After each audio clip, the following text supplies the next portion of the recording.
Hello everyone, welcome to our channel, Comments and Answers TJ. I hope you are all doing well. In this video, we are going to prepare for the book study, Complete Testimony, for the week of May 26th to June 1st. This week, we will study chapter 27, paragraphs 1 through 9. Let's begin.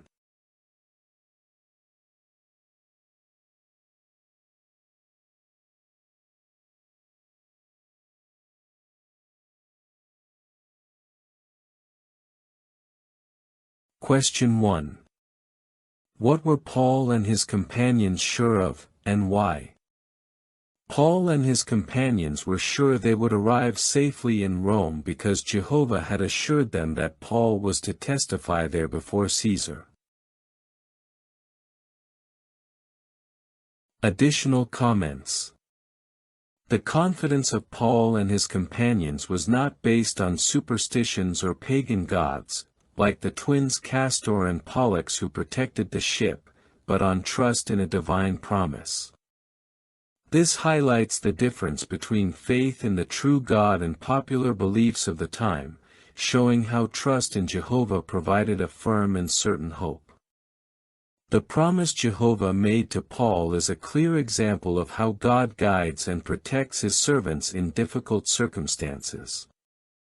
This divine backing not only strengthened Paul but also served to demonstrate that his mission had a special purpose and was under God's direct supervision. Questions 2 and 3. What route did the ship follow, and who was by Paul's side throughout the journey? The ship followed this route.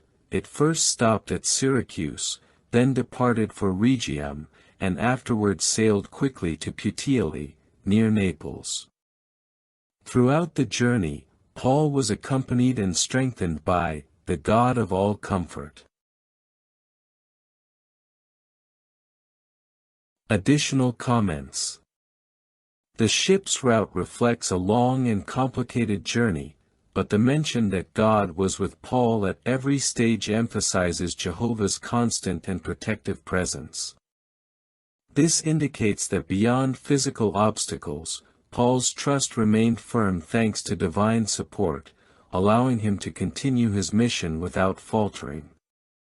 The reference to the God of all comfort highlights that Paul received not only physical protection but also emotional and spiritual strength. This shows how a relationship with God offers deep and sustained comfort, even in times of uncertainty and hardship, enabling Paul to maintain his enthusiasm for proclaiming the divine message. Questions 4 and 5, Part A. How were Paul and his companions received in Puteoli, and how is it possible that he enjoyed so much freedom? In Puteoli, Paul and his companions were received with hospitality by brothers who asked them to stay 7 days. Paul enjoyed so much freedom probably because he had earned the trust of the guards.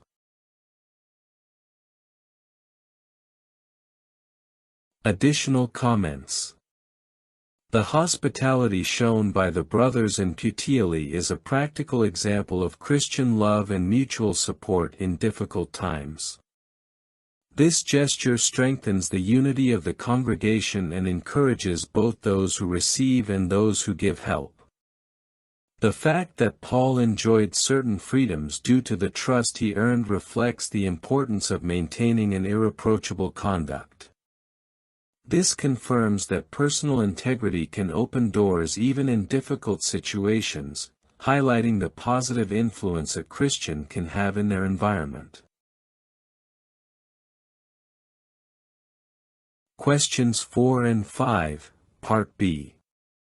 What can Christians achieve thanks to their good conduct even while in prison? Thanks to their good conduct, Christians can obtain special freedoms and privileges even in prison, which allows them to give a good testimony and glorify God. Additional comments. The modern example and the reference to 1 Peter 2:12 show how good conduct in prison can lead to positive changes, granting responsibilities and privileges that facilitate the Christian's life. This demonstrates that the testimony is not limited to words but also to actions. Maintaining exemplary conduct even in prison not only benefits the Christian personally but also honors Jehovah and can inspire others to seek change in their own lives, showing the transformative power of authentic faith. Questions 6 and 7. How did the brothers in Rome demonstrate great love?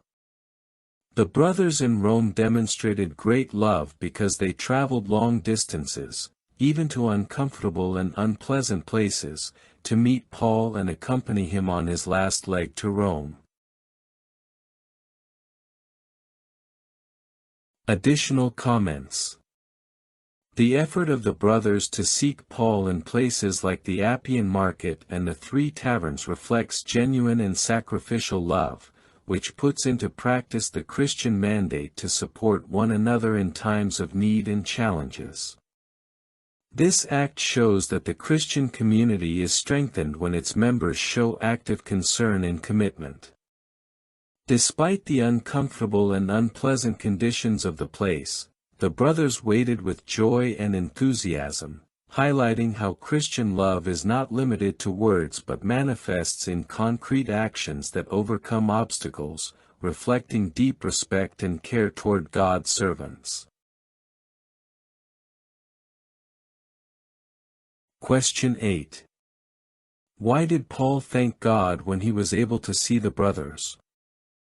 Paul thanked God because when he saw the brothers, he felt very encouraged and recognized that their love and support were a fruit of Jehovah's Spirit, which gave him strength and relief in his situation. Additional comments. Paul thanked God because the love he saw in his brothers was a direct manifestation of the fruit of the Holy Spirit, showing how the divine presence drives Christians to help and sacrifice for one another in difficult moments.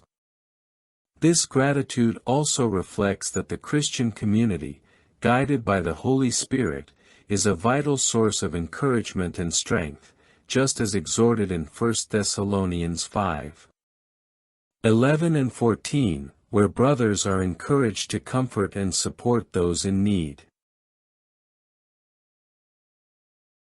Question 9. How can we imitate the brothers who went to receive Paul? We can imitate the brothers who received Paul by being hospitable and supporting full-time servants, inviting them to our homes, accompanying them on their visits, and showing interest in their work. Additional comments. Just like the brothers in Rome who made an effort to accompany and support Paul, showing hospitality to full-time servants is a practical way to express Christian love and strengthen unity within the congregation. This also encourages the servants who sacrifice much for the work. Acting moved by the Holy Spirit to support full-time servants not only benefits these servants but also brings blessings to those who give, fostering an environment of collaboration and mutual encouragement that is essential for the spiritual growth of the congregation. Well, these have been the practical answers about this week's congregation book study. I hope it is very helpful to you, my dear brothers and sisters. I send you a big hug, and may Jehovah bless and protect you always.